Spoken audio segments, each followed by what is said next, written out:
우리는 왜 보험에 과도하게 가입할까요? 보험이 많을수록 안전할 거라는 믿음은 뇌 깊은 곳의 본능에서 비롯됩니다. 인류 조상이 원시 시대를 살던 때 호랑이의 공격이나 기근, 전염병 같은 즉각적인 위험은 곧 생존의 문제였습니다. 이 때문에 인간의 뇌는 언제나 최악의 상황을 먼저 떠올리도록 진화했습니다. 이를 심리학에서는 부정성 편향 네거티버티 바이어스라고 부릅니다. 옥스퍼드 대학교 심리학 연구팀은 사람들이 긍정적 사건보다 부정적 사건을 2배 이상 강하게 기억한다는 사실을 실험으로 입증했습니다. 현대 사회에서 맹수는 사라졌지만 우리의 뇌는 여전히 만약을 과장하며 위험을 확대 해석합니다. 보험 광고는 바로 이 본능을 자극합니다. 혹시 암에 걸리면, 가족이 갑자기 사고를 당하면 같은 메시지는 뇌의 생존 회로를 강타하고 우리는 합리적 계산보다 본능적 공포에 반응해 보험에 가입합니다. 문제는 여기서 끝나지 않습니다. 보험이 늘어나면 뇌는 이제 안전하다는 착각에 빠집니다. MIT 신경과학 연구에 따르면 보험과 같은 안전망에 의존할 때 사람들의 도파민 보상 회로가 활성화되며 순간적 안도감이 발생합니다. 이때 우리는 위험에서 벗어났다고 느끼지만 사실상 현실적 대비는 전혀 이루어지지 않은 상태입니다. 작은 도파민 착각이 반복되면 뇌는 나는 충분히 준비되어 있어라는 잘못된 자기 확신을 강화합니다. 그러다 보니 실제로 해야 할 자산 관리, 투자, 능동적 소득 창출은 뒤로 미뤄집니다. 결국 보험은 안전을 주지 않고 행동마비를 가져오는 심리적 진통제일 뿐입니다. 또 하나 중요한 뇌의 특징은 중복 선호입니다. 원시 인류에게 중복은 생존 전략이었습니다.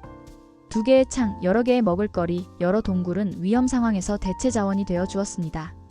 그러나 금융에서 중복은 오히려 자산 효율성을 파괴합니다. 보험을 여러 개 들면 더 안전하다고 느끼지만 현실에서는 매달 보험료라는 고정 지출이 자산 증식을 가로막습니다. ETH 취리히의 재무공학 연구 결과에 따르면 가계의 고정 지출 비중이 10%만 늘어나도 장기 복리, 자산 증식 속도는 절반 이하로 떨어집니다. 본능은 중복을 원하지만 자산은 효율을 원합니다. 이 충돌이 바로 보험이 많을수록 가난해지는 첫 번째 이유입니다. 안전망 과잉이 인간의 의지에 미치는 영향도 치명적입니다. 심리학에서는 이를 베리어 효과 베리어 이펙트라고 부릅니다. 보호장치가 많을수록 사람은 덜 노력하고 덜 도전하게 됩니다. 어차피 보험 있으니까라는 생각이 무의식 속에서 자라면 도전 의지는 약화되고 책임감은 줄어듭니다. 서울대학교 심리학연구소는 실험을 통해 안전장치가 많은 집단일수록 위험을 더 감수하면서도 책임 회피 성향이 강해진다는 결과를 발표했습니다. 결국 보험 과잉은 현대판 동굴입니다. 동굴 안에 숨어 지내면 맹수의 공격은 피할 수 있지만 사냥 능력은 점점 퇴화하듯이 말입니다. 철학자 프리드리히 니체는 위험을 감내하지 않는 삶은 곧 생명력을 잃어버린 삶이다라고 말했습니다. 보험 과잉은 바로 이 생명력을 갉아먹습니다. 위험을 직접 경험하지 못하니 성장도 학습도 사라집니다. 그 결과는 명확합니다. 보험이 늘어날수록 뇌는 안전 착각에 빠지고 자산은 정체되고 도전은 줄어들며 결국 우리는 점점 가난해집니다. 보험이 자산 증식에 미치는 영향은 생각보다 훨씬 크고 치명적입니다. 부자가 되는 과정에서 가장 중요한 요소는 현금 흐름 관리입니다. 아무리 소득이 많아도 매달 고정 지출이 크면 부자가 될 수 없습니다. 하버드 경영대학원의 재무학 연구에서도 소득과 자산 간의 상관관계보다 지출 관리 능력이 장기부 축적을 더 잘 설명한다는 결과가 나왔습니다. 보험료는 대표적인 고정 지출입니다. 매달 빠져나가며 저축이나 투자에 들어갈 자금을 갉아먹습니다. 보험은 자산을 불려주지 않으며 대부분의 경우 돌려받지도 못합니다. 즉, 보험료는 저축이 아니라 소비입니다. 행동경제학자 데니얼 카너먼은 손실 회피로스 어버전 이론에서 사람은 같은 크기의 이익보다 손실을 2배 이상 크게 느낀다고 설명했습니다. 보험산업은 이 본능을 교묘히 이용합니다. 만약 큰 병이 생기면 수천만 원 손실을 본다라는 메시지는 뇌의 손실, 회피 본능을 자극하여 합리적 투자보다 보험 가입을 선택하게 만듭니다. 그러나 역설적으로 매달 꼬박꼬박 나가는 보험료가 장기적으로는 훨씬 더 큰 손실을 만듭니다. 예를 들어 월 50만 원의 보험료를 30년 동안 낸다면 총액은 1억 8천만 원입니다. 그런데 이 돈을 S&P 500 인덱스 펀드에 투자했다면 평균 수익률 기준 3억 원 이상이 되었을 것입니다. 즉, 작은 손실을 피하려다 오히려 더 큰 손실을 만드는 셈입니다. 부자들은 이 사실을 너무나 잘 알고 있습니다. 실리콘밸리 벤처 투자자 마크 안드레센은 진짜 보험은 내가 다양한 수입원을 가지고 있다는 사실이다라고 말했습니다. 억만장자들은 위험을 피하려고 보험을 쌓지 않습니다. 대신 투자 다각화, 지식 확장, 인맥 네트워크를 통해 스스로 리스크를 관리합니다. 실제로 스탠퍼드 경영대학원의 연구에 따르면 성공한 CEO들은 위기 상황에서 보험금보다 네트워크와 경험에 더 의존한다고 보고했습니다. 이는 뇌과학적으로도 설명됩니다. 보험에 많이 가입한 사람은 내가 위험을 관리했다는 가짜 학습을 하게 됩니다. 반면 기업가들은 불확실성 속에서 반복적으로 의사결정을 내리며 진짜 위험 감각을 훈련합니다. 그래서 위기가 닥쳤을 때 CEO는 보험금을 기다리는 대신 직접 돌파구를 찾아냅니다. 보험 산업의 구조 자체도 불편한 진실을 드러냅니다. 보험은 미래의 불안을 팔아 돈을 버는 비즈니스입니다. UCL 유니버시티 칼리지 런던의 소비자 심리학 연구는 보험 마케팅이 위험 상상 불안 증폭 안전망 제시, 가입 결정이라는 4단계 심리적 프로세스를 따른다고 분석했습니다. 문제는 이 불안이 과장된 경우가 대부분이라는 것입니다. 실제 통계를 보면 보험 가입자 중 제대로 보험금을 받는 경우는 10% 미만입니다. 나머지 90% 이상은 평생 동안 돈을 내고도 혜택을 받지 못합니다. 그렇다면 보험회사는 어떻게 될까요? 당연히 막대한 이익을 챙깁니다. 워런 버핏이 보험회사를 운영하는 이유가 바로 여기에 있습니다. 그는 보험료를 내는 사람이 아니라 보험료를 받는 회사의 주인이 되어 돈을 벌었습니다. 진화적으로도 100% 안전 보장은 존재하지 않았습니다. 인류는 언제나 불확실성 속에서 살아왔습니다. 따라서 생존은 안전망이 아니라 적응 능력에서 비롯되었습니다. 그러나 보험은 돈으로 불확실성을 제거할 수 있다는 착각을 줍니다. ETH 취리히의 진화신경학 연구는 안전망 과잉이 인간의 학습 회로를 약화시킨다는 사실을 보여줍니다. 즉, 보험은 근육 운동을 하지 않고 비싼 보호 장비만 착용하는 것과 같습니다. 당장은 안전해 보이지만 시간이 지날수록 근육이 약화되고 오히려 더 큰 부상을 초래합니다. 보험 과잉은 뇌를 퇴화시키는 심리적 근육 약화제인 셈입니다. 철학자 장 자크 루소는 자유를 잃는 대가로 얻은 안전은 결국 환상에 불과하다고 말했습니다. 보험은 바로 그 환상을 팔고 있습니다. 보험에 가입할수록 우리는 안전해지는 것이 아니라 점점 더 가난해지고 자유를 잃습니다. 진짜 부자들은 이 사실을 알기에 보험보다 셀프 보험, 즉 현금 보유와 투자 다각화를 선택합니다. 보험 과잉의 문제는 단순히 개인 재정의 문제가 아닙니다. 사회 전체의 구조적 문제로 확장됩니다. 서울대학교 금융연구소의 조사에 따르면 한국 가계의 평균 보험 가입 건수는 OECD 평균보다 1.8배 높습니다. 그 결과 매달 수십만 원에서 수백만 원이 저축이나 투자로 가지 못하고 소비로 사라집니다. 문제는 은퇴 직전 세대일수록 보험은 많지만 정작 자산은 없는 모순에 직면한다는 점입니다. 보험은 재산을 지켜주지 못하고 은퇴 후에 자유를 빼앗는다는 결론이 여기서 나옵니다. 실제 사례를 보겠습니다. 맞벌이 40대 부부가 자녀 둘을 키우며 암보험, 실손보험, 교육보험, 치아보험, 연금보험까지 가입해 월 보험료로 120만 원을 지출한다고 가정해봅시다. 10년이면 1억 4천만 원 이상이 빠져나갑니다. 그런데 정작 은퇴 시점에 보험금 수령은 거의 없고 노후 자금은 턱없이 부족합니다. 결국 퇴직 후에도 일을 다시 시작해야 하는 상황에 놓입니다. 이는 보험이 그들을 지켜주지 못했다는 증거입니다. 보험은 안전을 주는 대신 자유를 빼앗는 족쇄가 된 것입니다. 신경과학적으로도 이 현상은 설명됩니다. 보험에 가입하면 뇌의 편도체가 진정되면서 불안이 줄어듭니다. 문제는 이 순간적 안도감이 장기적 안정감으로 잘못 해석된다는 것입니다. 즉, 보험이 많을수록 뇌는 나는 미래를 준비했다는 착각을 강화합니다. 실제 투자나 자기 개발은 미뤄지고 위험 관리 능력은 점점 퇴화합니다.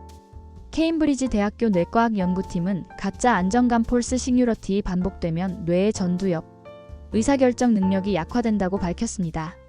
결국 보험은 불안을 줄이는 대신 가난한 뇌 회로를 강화하는 심리적 도구로 작용합니다. 반대로 부자들은 위기를 통해 배우고 성장합니다. 스티브 잡스를 예로 들어봅시다. 그는 애플에서 쫓겨났을 때 보험 같은 안전망이 없었습니다. 그러나 그 경험을 통해 넥스트 넥스트를 세우고 픽사를 성공시키며 결국 애플로 돌아왔습니다. 만약 그가 보험 같은 안전망에 의존했다면 안주했을지도 모릅니다. 하지만 그는 위기를 경험 자산으로 바꿨고 이는 억만장자로 가는 결정적 전환점이 되었습니다. 즉, 부자들의 진짜 안전망은 보험금이 아니라 위기를 돌파한 경험입니다. 흥미로운 사실은 소득 수준과 보험 가입 건수가 반비례한다는 점입니다. 하버드 대학의 경제사회학 연구에 따르면 소득 하위 30% 가구는 상위 30%보다 보험 가입 건수가 훨씬 많습니다. 반대로 억만장자들의 보험 가입은 최소화되어 있습니다. 그들은 보험 대신 현금성 자산, 투자 포트폴리오, 네트워크에 의존합니다. 즉, 보험 과잉은 단순한 돈 문제가 아니라 불안 심리 구조의 반영입니다. 불확실성이 클수록 사람들은 더 큰 안전망을 원하고, 이는 가난한 사람이 보험을 과신하게 만드는 원인입니다. 철학자 에픽테토스는 외부의 안전을 추구하는 자는 결코 자유롭지 못하다라고 말했습니다. 보험이 많을수록 삶은 오히려 제약받고 선택의 자유는 줄어듭니다. 부자는 자유를 중시하기 때문에 보험 대신 셀프 보험을 만듭니다. 예를 들어 매달 100만 원을 보험료로 내는 대신 그 돈을 현금 계좌, ETF, 채권 같은 현금성 자산에 쌓아둡니다. 이 자산은 시간이 지나며 불어나고 언제든 꺼내 쓸 수 있는 유연성을 제공합니다. 워런 버핏은 위험은 돈으로 피하는 것이 아니라 현금 보유로 완충하는 것이다라고 말했습니다. 이것이 바로 부자의 안전망, 즉 셀프 보험입니다. 결국 보험 과잉은 우리를 무기력하게 만들고 가난하게 몰아넣습니다. 하지만 그 과정에서 깨닫게 되는 것도 있습니다. 진짜 안전은 계약서에 있지 않고 우리의 능력, 경험, 네트워크에 있다는 사실입니다. 그리고 그 깨달음을 바탕으로 우리는 부자의 회로를 따라갈 수 있습니다. 이제 중요한 질문이 남습니다. 우리는 계속해서 보험이라는 환상에 돈을 바칠 것인가?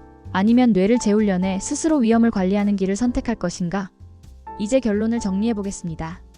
보험 과잉이 가난을 만드는 이유는 뇌과학, 심리학, 경제학적으로 모두 설명됩니다.